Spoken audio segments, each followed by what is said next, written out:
Nag-take over si Justin Brownlee sa fourth quarter pati Scottie Thompson nahawa na din, Coach Chot Reyes nagwala sa bench ng TNT Tropang Giga. Game 5 na ng kanilang serye, ang TNT Tropang Giga nagsimula agad mag-run sa 6-0 at N1 ni RHJ na sinundan naman yan ng 3 ni RR Pogoy. Agad nga naman sinagot yan ng Barangay Ginebra sa 5 straight points ni Scottie Thompson at Jopeth Aguilar. Bumawi nga agad dyan si RR Pogoy na kumana na naman ng 3-pointers. At sinundan pa yan ng isang 3 ni Calvin Oftana. Dito na nag-init ang opensa ng TNT mula sa 3. Dumagdag pa dyan si Reynam Batak na pumukol ng isa pang 3. Kasama pa dyan ang dakdak ni RHJ, higpit ng depensa ang binibigay dito kay Justin Brownlee kaya hirap din makapuntos buti na lang to the rescue dito si Maverick Ahanmisi matapos maka-3.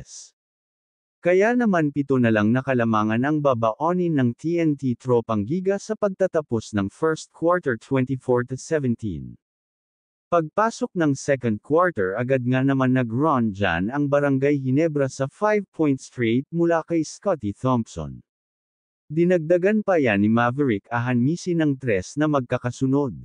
Matapos dyan sumagot naman dyan ang TNT Tropang Giga mula sa mid-range ni Poy Erim at 3 ni Reynam Batak.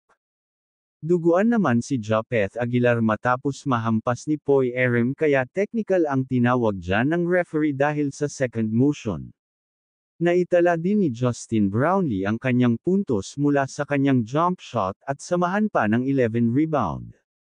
Kaya lang na bad trip dyan si Coach Tim Cone dahil sa malamyang depensa ng Ginebra kaya naman umabant dyan ang TNT ng double digit sa pagtatapos ng second quarter 45-35.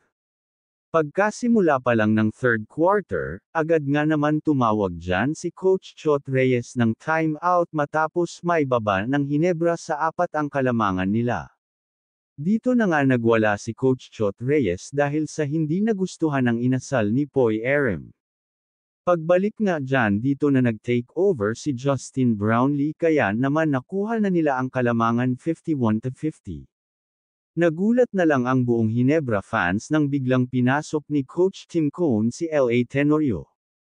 Bago matapos ang third quarter Justin Brownlee kumana pa ng isang tira para baonin ang kalamangan 57-56. Fourth quarter final quarter, dikit pa din ang laban.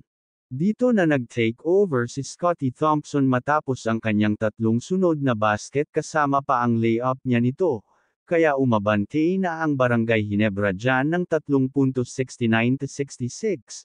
Naghiyawan naman ang mga fans dahil sa power rebound ni Scottie Thompson, pagkatapos niyan layup pa ni Justin Brownlee sa clutch time, takeover malala ang dalawang player ng Ginebra kaya naman sa huli nakuha nila ang panalo 73-66.